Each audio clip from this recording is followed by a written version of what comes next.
বগুড়াতে আজকে আমার দ্বিতীয় দিন আর আজকে আমরা সবাই মিলে ঘুরতে বেরিয়েছি। কোথায় কোথায় ঘুরলাম আর কেমন এনজয় করলাম সেটাই আজকে আপনাদের সাথে শেয়ার করব। আপনারা আমার গত ভিডিওতে দেখেছেন আমি ঠাকুরগাঁ থেকে বগুড়া এসেছি আমার খালামনির বাসায় বেড়াতে। আসসালামু আলাইকুম এভরিওয়ান, কেমন আছেন আপনারা সবাই? আশা করি নিশ্চয়ই অনেক ভালো আছেন। ভালো না থাকলে কিভাবে আমার ভিডিও দেখছেন? তো ঘুরতে যাব শুনে অনেক আনন্দে রেডি হয়ে বসে আছে সবার আগে, কিন্তু কেউ এখন পর্যন্ত রেডি হয়নি। অনেকক্ষণ অপেক্ষা করার পর সবাই রেডি। অবশেষে আমরা বের হতে পারলাম ঘুরতে যাওয়ার জন্য। আমার তো অনেক আনন্দ লাগছে কারণ বগুড়া শহরে আমি এই প্রথম এসেছি আর আজকে আমি চলে যাচ্ছি ঘুরতে। তো আজকে আমরা কোথায় ঘুরতে যাচ্ছি এটা তো আপনাদেরকে বলাই হলো না। আজকে আমরা ঘুরতে যাচ্ছি মোমোইনে। মূলত আমরা মোমোইনে যাচ্ছি না, আমরা যাচ্ছি টিএমএসএস পার্কে। মোমোইনে বললাম কারণ মোমোইনের ভিতর দিয়ে কিন্তু টিএমএসএস পার্কে যেতে হয়, এই কারণে আমি মোমোইনের কথা বলেছি। আর এই তো দেখুন আপনাদের সাথে কথা বলতে বলতেই আমরা কিন্তু চলে এসেছি মোমোইনে। মোমোইন থেকে টিএমএসএস দূরত্বটা কিন্তু অনেক দূর, কিন্তু মোমোইনটাও কিন্তু অনেক সুন্দর। যারা বগুড়া শহরে থাকেন তারা নিশ্চয়ই চিনেন। মোমোইনের রাস্তাগুলো কিন্তু বিদেশের রাস্তার মতো, এগুলো অনেক পরিষ্কার এবং উন্নত।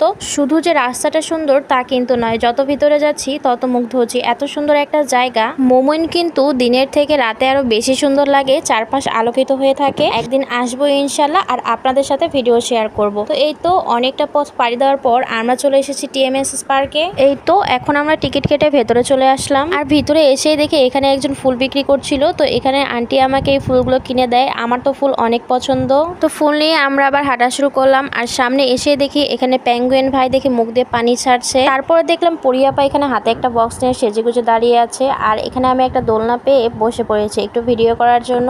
তারপর আমি এখানে দেখলাম রোমিও জুলিয়েট বসে বসে প্রেম করছে। ভাবলাম তাদের প্রেমে একটু ব্যাগরা দেওয়া যাক। ও মা, আমার ব্যাগরাতে তাদের কোনো যাই আসলো না, তারা তো তাদের মতনই প্রেম করছে। তাই তাদেরকে আর ডিস্টার্ব করলাম না, তারা তাদের মতন থাকুক, আমি আমার মতন যাই। তারা তো আর আমার মতন সিঙ্গেল না। যাই হোক চলুন সামনে এগোনো যাক, গিয়ে দেখি সামনে আর কি কি রয়েছে, আমার জন্য কি কি অপেক্ষা করছে। সামনে এসে দেখি নৌকাটা এখানে একা একাই দুলছে, আশেপাশে কোনো মানুষ নেই, কিভাবে দুলছে জানি না। টিএমএসএস এরিয়াটা অনেক বড়, আমরা অনেকক্ষণ থেকে হাঁটাহাঁটি করছি আর হাঁটাহাঁটি করতে করতে আমাদের ক্ষুধাও লেগে যায়, কারণ আশেপাশে কোনো স্টলই খোলা ছিল না, এগুলো সব সন্ধ্যার পরে খুলে। তো আর একটু হাঁটার পর আমরা এখানে একটা ফুচকার দোকান খুঁজে পেলাম, তো ভাবলাম এখান থেকে কিছু খেয়ে নিই। আর যদি দোকান খুঁজে না পাই, যেহেতু জায়গাটা অনেক বড়, তাই আমরা এখান থেকে চটপটি অর্ডার করলাম। আর চটপটিটা অনেক টেস্টি ছিল। 50 টাকা চটপটির প্লেট, দেখুন কতটা দিয়েছে। আমরা তো কেউ শেষই করতে পারছিলাম না, এত পরিমাণে চটপটি দিয়েছিল তারা। তারপর খাওয়া শেষ করে আবার আমরা রওনা দিয়ে দিলাম, কারণ ইকো পার্কটা অনেক বড়, ঘুরে দেখতে অনেকটা সময় লাগবে। ও সরি, আপনাদেরকে তো বলাই হয়নি, টিএমএসএস পার্কে ইকো পার্কও বলা হয়। তো যাই হোক আমরা এদিকে এসে দেখি এদিকের কিছু কিছু স্টল খোলা রয়েছে, আবার কিছু কিছু অফও রয়েছে, কারণ সব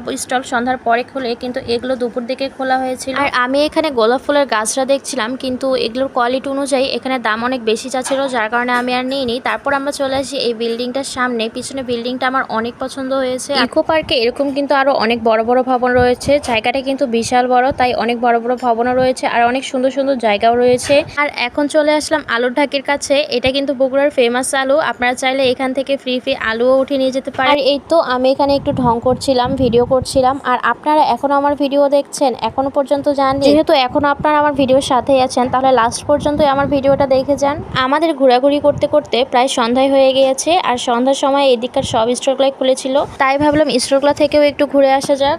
আর আমরা তো মেয়ে মানুষ, আমরা এইসব স্টল দেখে থামবো না তো কে থামবে? এইসবই তো আমাদের দুর্বল করে। ইয়াররিং, কাঁকড়া সবকিছু আমাদের অনেক পছন্দের। তো আমরা এখানে চুড়ি দেখছিলাম, আমাদের কাছে একটা চুড়ি সেট অনেক ভালো লাগে, কিন্তু কাকু এখানে অনেক দাম চাচ্ছিল, তো কাকুর চুড়ি কাকুকে দিয়ে আসলাম। আর আমরা এখন চলে যাচ্ছি অন্য স্টলে। আর এখানে স্টলে এসে আমার এই মুখোশগুলো অনেক ভালো লাগছিল। আমার বোন আমার ভিডিও করে দিচ্ছিল, আমি তো বলছিলাম তোকে এটা বেশি মানাবে। আর এখানে ছোট বাচ্চা সব ধরনের খেলনাও ছিল। ইস, আজকে যদি ছোট থাকতাম তাহলে নিশ্চয়ই কিনতাম। আর তারপর আমি এই বলগুলো দেখছিলাম, এই বলগুলো আমার কাছে অনেক ভালো লেগেছে, কিন্তু এই বলগুলোর কি নাম আমি জানি না, আপনারা জানলে অবশ্যই আমাকে কমেন্ট করে জানাবেন। আর তারপরে এখানে দেখলাম মাটির তৈরি সব জিনিসপত্র, সব বাসন কোসন, আমার কাছে তো অনেক ভালো লেগেছে। আমিও এখান থেকে কিছু জিনিস নিতে চেয়েছিলাম আমার সংসারের জন্য, তারপর তো আমার মনে পড়ে গেল আমার কোনো সংসারই নেই, কারণ আমি সিঙ্গেল। এই তো দেখুন আপনাদেরকে জাপানে নিয়ে চলে এসেছি। আমরা টিএমএসএস এ এসেছিলাম দুপুরের দিকে, আর ঘোরাঘুরি করতে করতে আমাদের প্রায় সন্ধ্যায় হয়ে যায়। আর এখন আমরা চলে যাচ্ছি বাসায়। বগুড়াতে আজকে আমার দ্বিতীয় দিন ছিল, দ্বিতীয় দিনটা আলহামদুলিল্লাহ অনেক ভালো কেটেছে। এরপর বগুড়াতে আর কোথায় কোথায় ঘুরবো, কোথায় কোথায় যাবো, সেই সব ভিডিও আমি শেয়ার করব আপনাদের সাথে। আর আমার ভিডিও দেখতে আপনাদের কাছে কেমন লাগে সেটা কিন্তু অবশ্যই আমাকে কমেন্ট করে জানাবেন। তো আজকের এই ভিডিওটা আমি এখানেই শেষ করছি। আপনারা সবাই ভালো থাকবেন, আল্লাহ হাফেজ।